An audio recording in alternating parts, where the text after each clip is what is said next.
Yo, what's up? Today's video is going to be on hard work. If I'm honest, I think there have been a time, even in my Christian life, when I would have despised hard work. I think, crying babies that you can hear in the background, I'm sure. It would have seemed like, oh, like let's just have one kid or two kids just because it's hard work. Or let's just settle for, cushy jobs and, just kind of getting by because anything more than that is hard work. Even the nature of work itself would have been something of a let's look for a cushy job that's not too demanding because, I don't want to do hard work. And then when you kind of become more in tune with what God has designed for this world, especially for the men of this world, and you look at the garden narrative and you kind of see God telling Adam, here's this earth, now go work. You see that there's a creational blessing in work itself. And of course, the curse brings a sweat upon our brow, meaning the hard work is now something that we tend to despise. But I think in the new Adam, who is Christ, the last Adam, who's Christ, and he's making all things new, he is truly redeeming all things in us. It should be the case that Christians see hard work as a blessing and an opportunity for even more glory. I was talking to my son recently, and he was asking me, funny enough, why, as women get older, their hips become wider.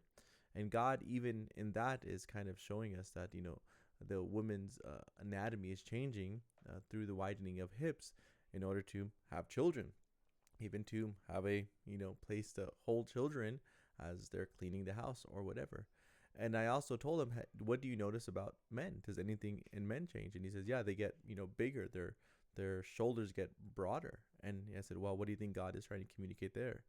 And he said, well, to lift more things, which, one for one is not necessarily true, but obviously in a agrarian culture of a day gone by, that would have been the case. Men needed to be broad in shoulder in order to carry more load, in order to sustain more weight.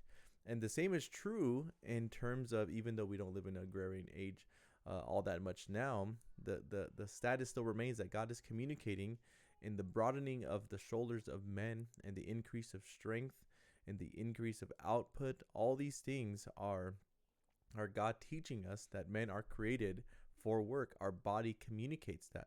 Now, of course, barring some unjust labor, barring some, harsh, disgusting work condition, barring some physical ailments and injury, of course, all that considered, right? We're not saying that, if that's happening, then you just got to press on or something of that nature. But by and large, for the vast majority of us, we need to really have a dispositional change, an affection change, as seeing work tied to worship, vocation tied to worship. There's very similar meanings there, similar attributes there. And I've often said it, but this world is built by tired men, right? We largely benefit in our day and age, in our world, by products that have been produced by men who literally spent hours on end creating, innovating, developing, right? The roads that we drive on, the way that we get things shipped to us within 2 days. There's a world in innovation where God has communicated that hard work will manifest itself in a world that's improving, even in efficiencies. But if you kind of have noticed, efficiencies in some areas have declined. Even in supply chain or in office jobs, there's just so much fat. I don't mean like actual fat, I mean like employee fat, where there's so many employees not really doing much. There has been a cultural change even in the Protestant West, the Reformational West, where we're moving away from seeing work as a blessing, work as something to strive for, hard work as a thing that God has given to us to enjoy, and we're moving to leisure, to very cushy lives. We have so many options. We can choose what career we want. We can sue our companies. There's just so much that is like just promoting over and over laziness, over and over just half-hearted efforts. And I think that's part of the problem why the Christian West is dying. is because Christians aren't seeing themselves as those to which has been entrusted this realm of this earth, to work hard in it, to establish as it were, a beautiful harvest for our Lord, whatever that work might be. So um, I think now, I used to dread, Mondays, and now there's an excitement about Mondays. I used to, get really upset, at work weeks that were harder than others. And now it's like, oh man, that's amazing. Joe Beakey has a really good video on this where it talks about how Christians should be the hardest workers. And he exposed the lie that says, it says, if you love your job, you'll never work a day in your life. And he says, well, I kind of reject that, because it's positing work as a negative thing. It's making it seem as if work is not something that we should want to do.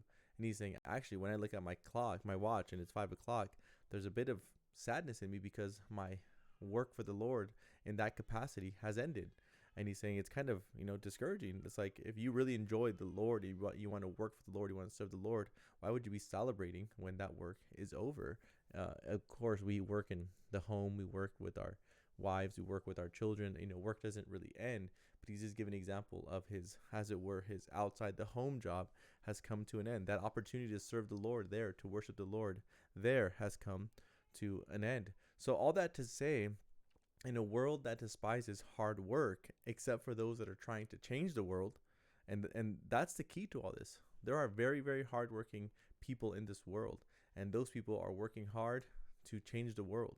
And then there's people who work for those type of people. So I think it does benefit, the sinister, realm, to have a populace that's lazy, a populace that doesn't like work, a populace that doesn't like innovation and achieving and pressing on and leveling up, because they want to do it all, because they want to have the corner on all of that. And I think we need to instill in our own affections that work, especially considering the glory of God, who works even unto this day, who is still sustaining these things even today, who's still upholding all things even today. When we consider God in the gospel, who worked for us our salvation, who worked in us our sanctification, who's working in us even toward our eternal glory, he's still at work. He who began a good work will finish it. He's still working.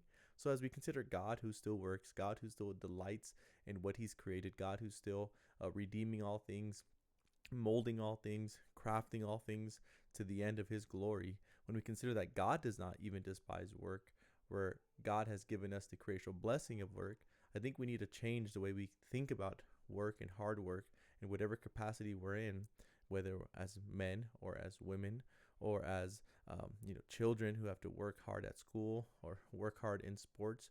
Whatever it is, whatever we find ourselves doing, like Colossians says, we must work heartily unto the Lord, whatever that state that we find ourselves in. And I think this is a great alarming reality for me as a pastor, especially dealing and hearing, the status quo of many young men in our day. They really don't like working hard. They like punching a card in and out. They like going home, and they like being done. And it's like there's just so much glory to uncover in this world. There's so much joy to be had at work, in work, through work, that I think it would do the Christian West, it would do local places, it would do the Christian kingdom and Christendom well, if more Christians embraced hard work, embraced the joy of working hard unto the Lord. So rather than seeing work as a negative word, rather than seeing hard work as something to be avoided, I think we would see dramatic changes if we truly worked hard at whatever we found ourselves doing that day, whether it be quote unquote secular employment, whether it be domestic work, whether it be work in sports, work in child rearing. If you're a child watching this, hard work in your school and academics, hard work in your obedience to your parents and your chores, hard work in whatever you find yourself doing, whatever you're trying to learn. And we're all called to work, and someone's going to do the work, right? Work is not neutral. Someone's going to do the work, or the work won't be done at all, and you'll see the ugly ramifications of a job not done well. So all that to say, this whole video to say, don't despise hard work. Instead, behold our God who works, behold his glory in the working, and put your hand to the plow and enjoy it. For the joy set before you, enjoy it. Enjoy that hard work. It's a creational blessing, and it's a true restoring work of God's kingdom on this earth as it is in heaven.